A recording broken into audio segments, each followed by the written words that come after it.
Welcome to Wahlotron, our corner Späti German election show special thing that we wanted to do every other week, but because of recent events, we thought we would do this episode immediately after the CDU's party congress that was this last weekend. And boy, I've never seen a more boring thing in my entire life. Yep. For those of you who did not watch it, you are lucky, because the only thing that was interesting was that video that I posted on Twitter of just, Oh my God. like, that just in-your-face racism that the CDU is doing. Yeah. Yeah, I don't know, that Arab clans shouldn't be in Ferraris, they should be driving Mercedes, as in they should be locked up in the back of them. Yeah, exactly. So, With a blinking Mercedes star. yeah. Wow. But, Whoever edited that So, video. it is myself, Nick, joined by Yulia. Yes, that's and me. we are going to be kind of going through a little bit about what the CDU's party congress ended up with, and how we now have a new head of the CDU, Armin Laschet, who, oh boy, does he have a shit ton of controversies behind him that Yep. I am, in researching this episode, I do not know how he got the nomination. Nope, nobody actually kind of knows. It's interesting because I did call it, though. I did call it earlier this year. I do trust the NRW. No, I don't trust them, of course, but I mean, yeah, you trust your knowledge of being from NRW. yeah. Yeah. So yeah, true. You were on the after the CDU election. After the North Rhine-Westphalia elections. You did the Halbzehn Exactly.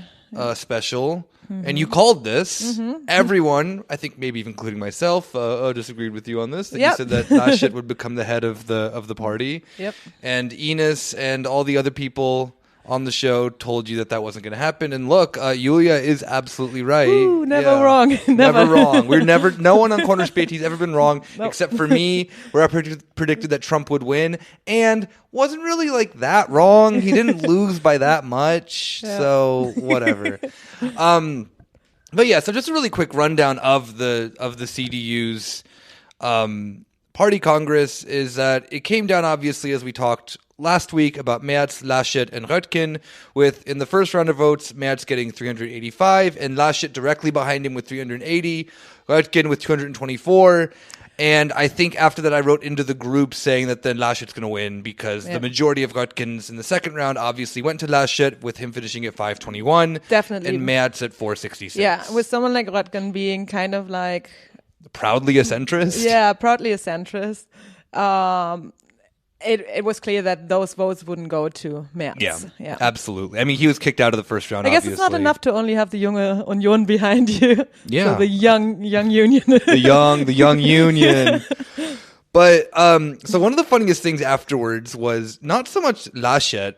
I mean, it was he just kind of came out saying he's the head of the party and he's unsure if he's going to be getting the nominee for the CDU and the CSU come September.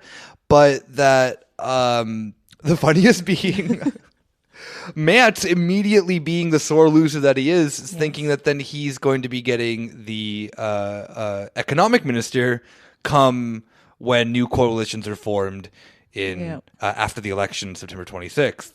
For those who don't know, the current role of the economic minister of Germany is filled by Peter Altmaier, who is like Merkel's like right-hand man, and he's not going anywhere. Like he's going to be staying in that position for a very long time. Yeah.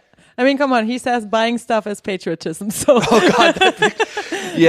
Peter Altmaier with that bike. Yeah, the bike telling you to go and buy stuff was too much for me, because all right, don't want to body shame anyone, but Peter Altmaier does not work out or ride a bike or anything like that. Poor Altmaier. But yeah, that was actually very interesting what Merz did there, because I have the feeling that he wants to be in a governing position, because Armin Laschet is being the only one who is actually has a very important position for the CDU as being the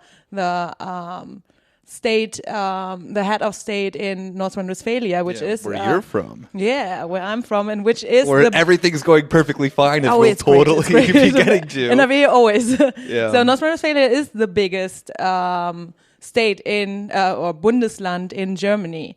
So I mean, this is an important position, and Merz not filling any position.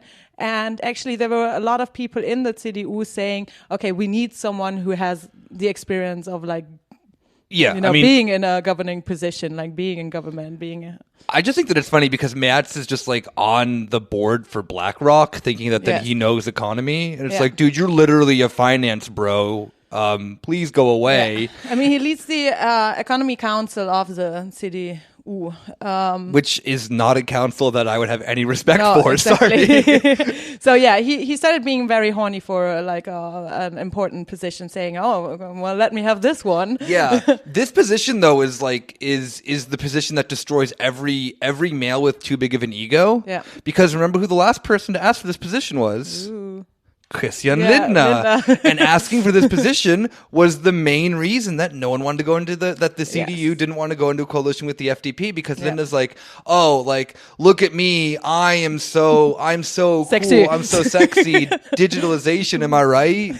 And then he's like, by the way, I want one of the most important things. Yeah. And Merkel's like, no, get out of here. Now, the CDU is not known for giving that position to someone else but the CDU. Yeah, especially because that is the CDU as a party, is exactly the German economy. Exactly. So speaking of the German economy and the CDU, we kind of got to talk about our boy Laschet. Mm-hmm. This is, I mean, to you it wasn't a surprise. To me, it was a bit, because I was hashtag Team Merz because Merz was the accelerationist candidate in my book, because I really wanted to see. You wanted a revolution. I wanted to see the CDU rip itself apart. Sorry, I just did. You know, I don't give a shit about the party of Merkel. Nick is actually a member of Werteunion, so yes, exactly. Yeah, I want the culture wars to start up in Germany once again. Mm-hmm. Something that Andreas Scheuer started doing. The Minister of Transportation tried to bring in the SUV debate into Germany, which is really funny to me. Here we go. But that's not important. Yeah. So the thing that's really kind of like just boring about Laschet is that he is the most he was the closest to Merkel's policies, the safest bet for the continuation of Merkel. Kind of seen as just like this traditional like unifier of the party around what they currently are in, and not a real big surprise ideologically. A big surprise in terms of the amount of baggage that he has on him. Oh yeah. But, and like as you said too before, is that he is the only one currently in a governing position, which is kind of a big deal, because Röttgen and Merz have just been within governing councils of the CDU and CSU, but have not held a position in government since I think like the mid 2000s. Like Röttgen had to step down from one of his like governmental positions. I think was like one of the last ones. I don't like. Yeah, as I said before, I don't know that much about Röttgen, and I will never. I didn't research him is because I didn't think he was going to win. Sorry, I know like the bare minimum about him. I know he's like the foreign policy guy, but he's kind of so boring. He's the lefty of the. No, that was a joke. Yeah, no, that was a joke. He's absolutely insane and wants Germany to like. He's very like anti-Russia and stuff like that, and very against the like Nord Stream thing and whatnot. Yeah. But so Armin Laschet wins. Our boy, our NRW boy, one of 3 NRW boys. Yeah, they're all NRW they were boys. all from. So, like, the most important thing to get out of this is NRW won. Yes. If you're, that's the only thing that matters. Yes, because we at Patrioten. Yeah, we at Corner Späti and at the Wahlotron 100% endorse. Only liberal identity politics, but on the most local form, which is, did my state do good? Yeah. And yes, Julia's state did do good, so we're all happy. I won. So Julia won. Julia sees herself in the potential new Bundeskanzler of Germany, but he's probably not going to become Bundeskanzler because he has fucked up everything maybe in the last year. Let's see, what did he do? Should we start? Let's just start with Corona, because that's probably the one that's near and dearest to our hearts, because we're in the middle of a pandemic still. And while the CDU is getting praised nationally for their Corona crisis handling skills, and Merkel, being very level-headed according to most people about how to deal with this, still refusing to, shut down offices and whatnot, like literally willing to shut down public transit before they shut down the office because that's smart. Armin Laschet literally did the exact opposite of what the CDU was doing in his state. And you as being the NRW of the group, you can just kind of maybe give us a little bit of a rundown. Yeah, I mean, it all started with NRW being the first hotspot in Germany. With number one, baby. Number one, yeah. In the Kreis Heisberg. What is Kreis? Yeah. Region. Yeah, the region. Yeah, the region of the region of Heisberg. Yeah, there was a hotspot. Though that was the first hotspot in. I wrote it as Heisenberg in the notes, didn't I? I think I did. That's good. That was the first hotspot in Germany, and Laschet was kind of. Not so responsive to this crisis. Oh, no, it wasn't that he wasn't responsive. He was purposely not responsive. Yeah, exactly. It was just being not taking it seriously. Yeah, exactly. Not taking it seriously. I think it has a lot to do with, there are two things. First of all, him running North Rhine-Westphalia with the FDP. Business matters. And Christian Lindner being a guy that is not the greatest fan of the lockdown, kind of like all about liberty and Christian Lindner the economy. Christian Lindner and Andreas Kluth just joining hands of less government, more liberty during times of Corona. Yep. Christian Lindner probably reads Andreas Kluth, doesn't he? Probably. He probably does. Probably, yeah. Absolutely, yeah. He's a little bit of a Kluth head himself. Yeah. So the CDU in North Rhine-Westphalia kind of needs the approval of the FDP because they are in this coalition in North Rhine-Westphalia. So that is one thing I think that motivated Laschet to do to protect to do nothing to protect the economy but not the people. Also, Söder as being a candidate for the chancellor position and being a super strict lockdown guy, as we all have not seen, but in Bavaria are one of the strictest Corona rules, I would say. Yeah.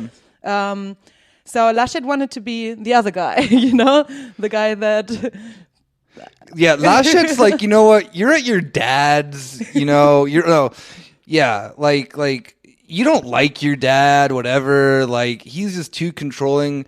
But Laschet's your cool stepdad who he'll hand you a beer and let you smoke his cigarettes and whatnot. 13 or something. Exactly, yeah. And he's he always wears t-shirts a little bit stained, and he always has a Bud Light around with him, and he always calls you and names that then aren't appropriate. Yeah, that's Laschet. He just wants you to chill. He wants you to hang out. Is he maybe ruining your life? Yeah, but you don't care. You don't care. Does he kill your grandmother? Yes. Wait, what? No, sorry, I was. Oh, you mean because of Corona? Yeah, Corona. Okay, I thought you meant my stepdad. No, not your stepdad. But yeah, Laschet. Actually, that is also a thing. He did close down every he got some people. A lot of his disapproval also came from his decision to close down every kind of retirement home and elderly care home during the lockdown. So that he would leave elderly care to families during the lockdown. That was also one point where he lost a lot of approval in North Rhine-Westphalia. Oh, he lost 15 points in a matter of a few months during this. But still, he was also the first one wanting to open up schools again and wanted to slowly open up the economy after the first lockdown in spring. Mind you, this is all mid last year. Yeah. This is all around June and July. Yes. So he earned a lot of critique because of these decisions that he wanted to make. Not all of it went through. But he did hire to kind of sorry, this is just so funny. So to defend his points, he did hire someone to make a study about. He hired a PR firm to make up a study for him. To make up scientific in quotes.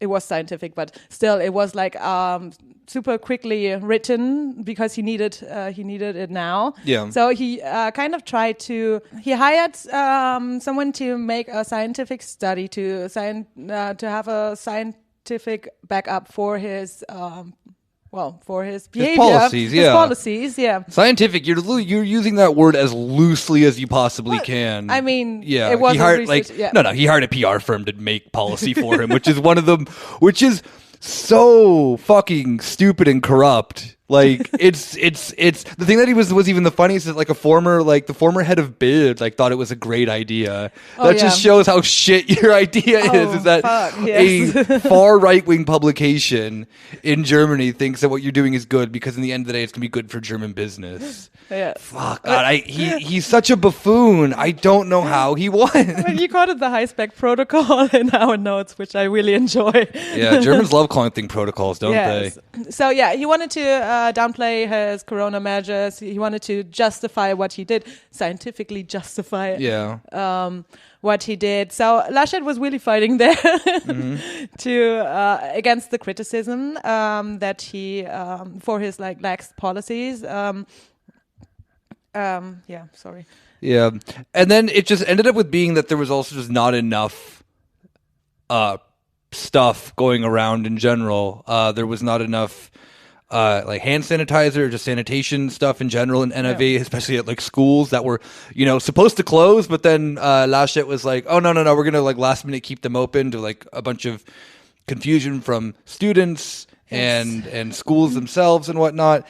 And then it ends up kind of reaching its peak with the very first massive case at a factory at a slaughterhouse, actually, of what is it, Westfleisch. Westfleisch. Yeah, it started with Westfleisch in Coesfeld, and so this already gave us foreshadowing of what was going to happen afterwards. So it was kind of, it was Westfleisch having a lot, because people were working close in the factory, not enough, sanitizing or not enough hygienic measures inside of the factory, led to the first case of a bigger factory with a lot of corona infection. That was Westfleisch first, and kind of you should have drawn a lesson out of this. You think if this happens, remember, history happens twice. Once is whatever, and the second time is that other thing that Mark said. Yeah. Exactly. Also within just a 2-week period, because immediately afterwards then came the most notable example that got international attention of the Tönnies slaughterhouse having the large outbreak that ended up having an entire city or entire town closed off of Gütersloh. Yeah, Gütersloh, Reda Wiedenbrück, so the district of Gütersloh, had a massive rise in cases because of this. I think there were 1,500 cases. 1,500 cases, of people that worked at Tönnies. Yeah. But why did that happen? Oh, yeah. Armin Laschet immediately blamed migrants who already lived in the country. He's like, the Poles and the Romanians and the Bulgarians, all coming they're all coming over, the ones who had been working in that factory for years. Exactly. Yeah. Obviously, he redacted a statement. I just think it's really funny that then his default was racism, which is, that just shows that the CDU's very much on point with that as being something they're just kind of willing to take up from the AfD, I think, just in a different, more diplomatic manner, which they've always been, to be very fair. Yeah. The CDU has always been a very racist party that then has just been very German in its racism. It's just very normalized German racism. Yes. That's not an abnormal statement from a German, you know? It's not, unfortunately. But, so there's the thing that was so interesting about Tönnies especially was that what's his name? Clemens Tönnies or whatever the hell, the guy who's the head of it. It's one of the CDU's biggest donors in NRW. And he's just this big billionaire guy who's, we've mentioned on an episode of Corner Späti before, that is one of the heads, one of the head owner, was one of the owners of Schalke, which then the team made him pretty much step down after this whole thing. Funnily, that he got in more trouble with Schalke than the CDU gave him, or the CDU. Exactly. But he's still showing up to the game, so he's still there. He's still buddy because with everyone. Because he literally runs this entire region. Yeah, I mean, it was just like a political performance kind of, or you know, to it's having kick him out. Yeah, it's like when Elon Musk tweeted so much that the board of Tesla told him to step down. Exactly. You know, Elon Musk is still involved in Tesla. Obviously, he's just technically not the head of the board. Maybe he is again. I don't know, but it's the same bullshit like that. But the thing that then was so crazy with all of this is that then a few weeks later, comes out that then Tönnies had special permission from Laschet to not pay attention to the rules for the corona rules that were set up. Social distancing, for example. People they didn't have to standing close to each other, like working not in 1.5 meters of distance. Disinfection rules, all that kind of stuff, because they were said of being an important industry of NRW. Yeah, so there were rules where you can make an exception with the corona rules for emergency infrastructure. So Tönnies, as being the biggest producer of meat in Germany, was considered an important supplier to the people because everyone needs to eat meat right now, like a lot. Tönnies was had all these exceptions because of this rule of emergency infrastructure. Yeah, and so that more or less. I mean, like if you want to look more into the Tönnies scandal, there's actually a really good article from FT about it that I'll link into the description. It very much is just obviously a traditional problem of Germany's reliance on very cheap foreign labor, and how these people are kind of very much not seen in society. We had this episode too about Romanian workers as well. On asparagus, we had this as well. So that was this whole springtime. And how there's a massive connection between how important agri-industry is in Germany. Yes. To the point of that obviously we can look at it from a typical Marxist perspective about how the state is going to then make sure that there is, these exceptions in place so that then food can be cheap in Germany, maybe unhealthily cheap as meat is in Germany, a little bit, maybe a little bit too cheap, depending if you anyone who lives in this country knows they can go to Aldi or Edeka or wherever, any discounter especially, and get a kilo of chicken thighs for €3. Yes. That's insane. Yeah, it is. So that while that scandal should be of more surprise, the fact of that then, as we said before, that the CDU is the party of the German economy, that's also kind of not that much of a surprise. I'm just surprised that it didn't stick with him longer. No, because even the FT article that was published last week has no mention of Laschet in it. The week that he won the, head of his party, the head of the CDU. Yeah, it's crazy. I mean, obviously, I don't think FT is in the pocket of the CDU to paint him nicely. I just think that there's a massive misunderstanding of how well this is involved very specifically with him, very specifically with the CDU in NRW.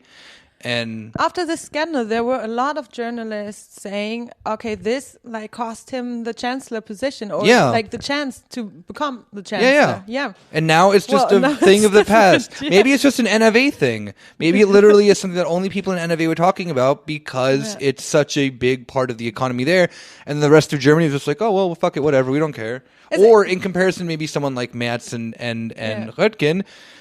they're willing to be okay with this level of like insane corruption that their party, it's not even like it's the normal legal corruption of how a capitalist liberal economy functions, you know? Yeah, maybe it was enough for him to be like in a governing position for them to think, oh, he's like during a crisis, he's governing through a crisis. Yeah, horribly. Yeah, horribly. But the fact that he's there, he's just present. Exactly, but he's doing it. It's like, yeah, well, you know, Mr. Mance, I didn't see you in a position. It's like, yeah, well, he wasn't elected to one during this period. Exactly. So I guess, you know, the fact that Laschet's just physically there gives him the leg up, even though he's doing the worst job of any governor of a state.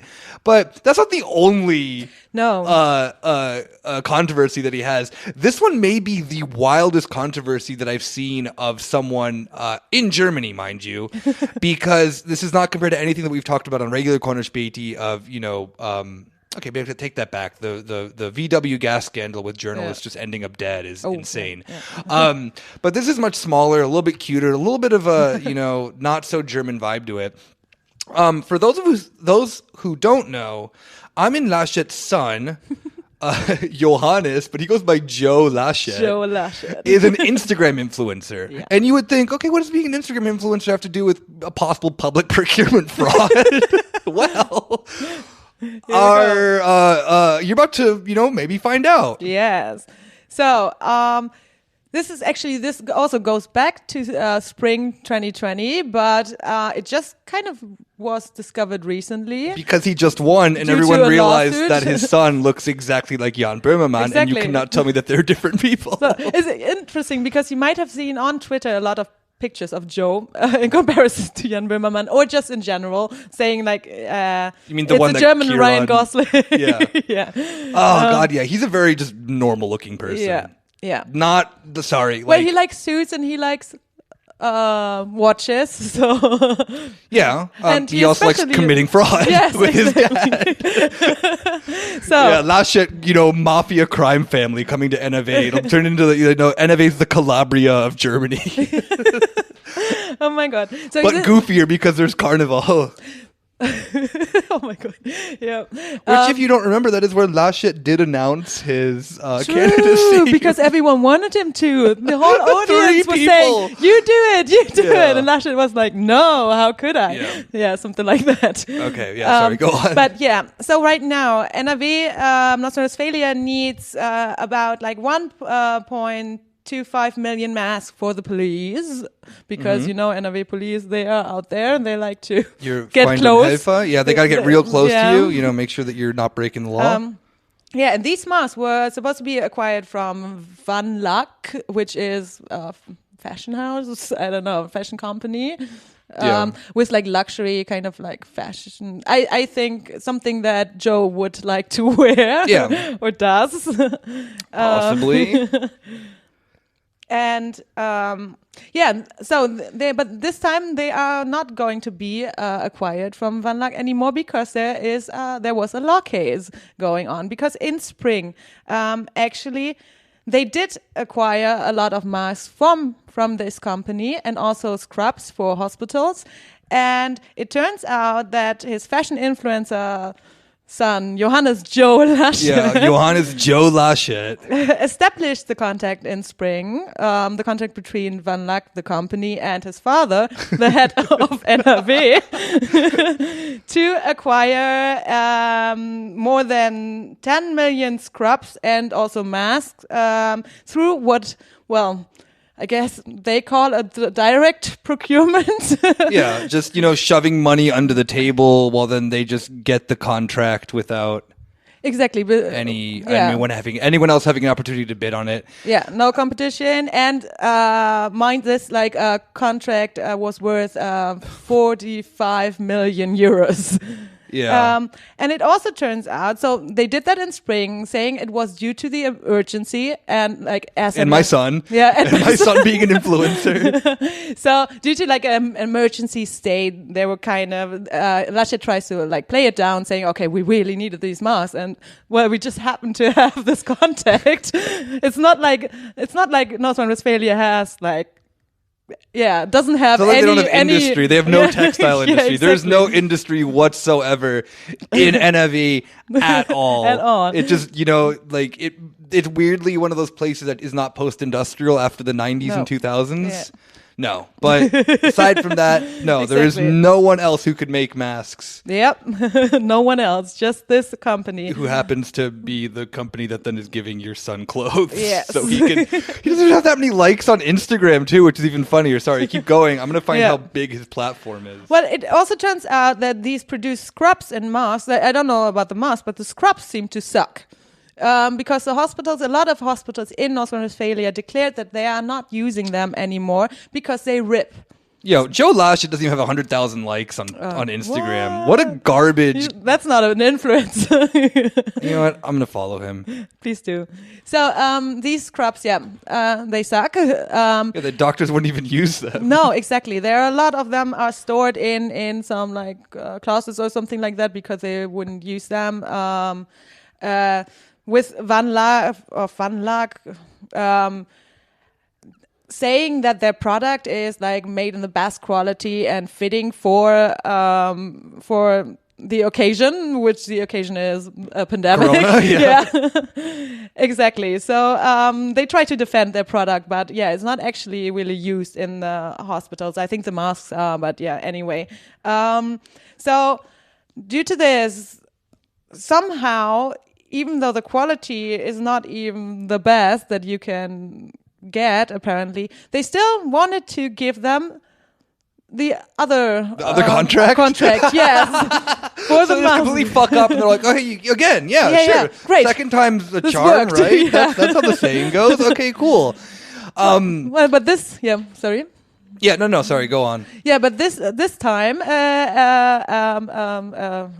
this time a Wuppertaler entrepreneur decided to sue because she didn't think that this was fair competition because it wasn't done through Because they just gave them the public contract. Yeah, 'cause it wasn't done through like the whole like public procurement process. So she decided to sue, saying like, "Hey, I'm also here.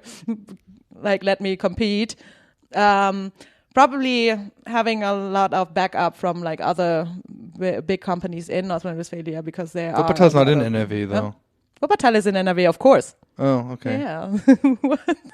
I don't know. Yes, it is in NRW. And she did actually, so she sued them at the Procurement Supervisory Committee and she won that case. So after this contract was already given to Van Lax, the one for the 1.25 million masks for the police, it's now going through an actual public procurement process.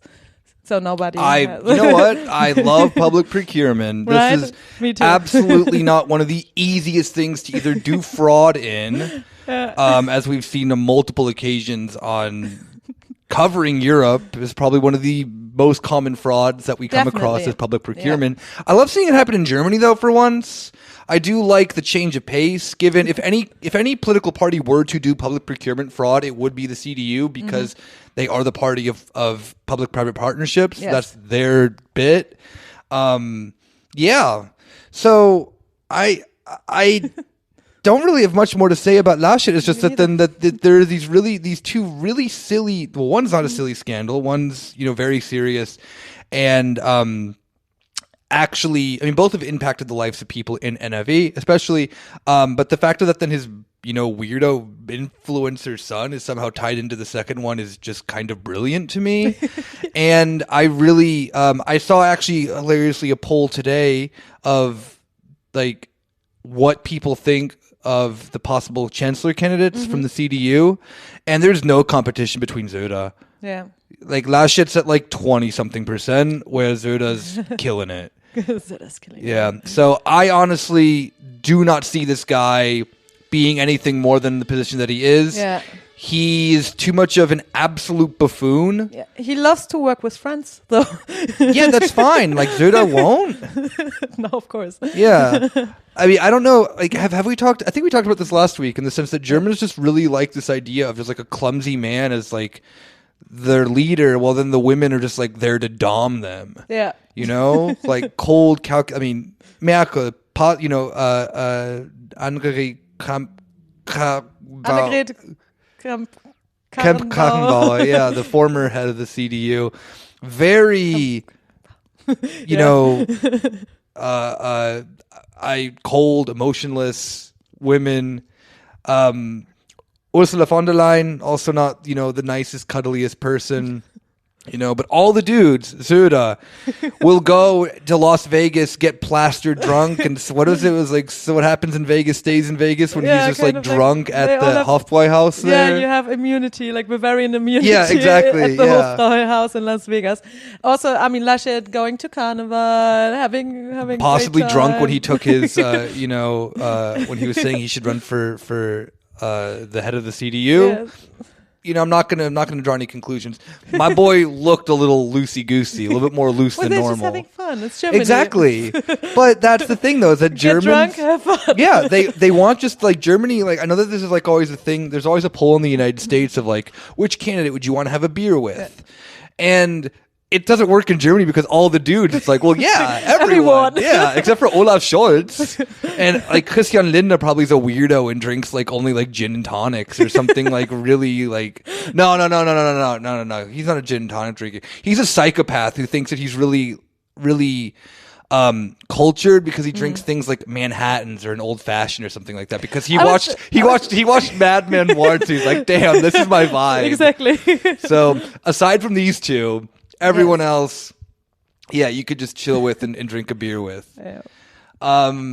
Maybe it will turn out into a contract for you for like a big production of masks or like staying open during Corona because you're just good buddies. Yeah, you gotta have good drinking buddies, and those drinking buddies should be members of the CDU. Yes.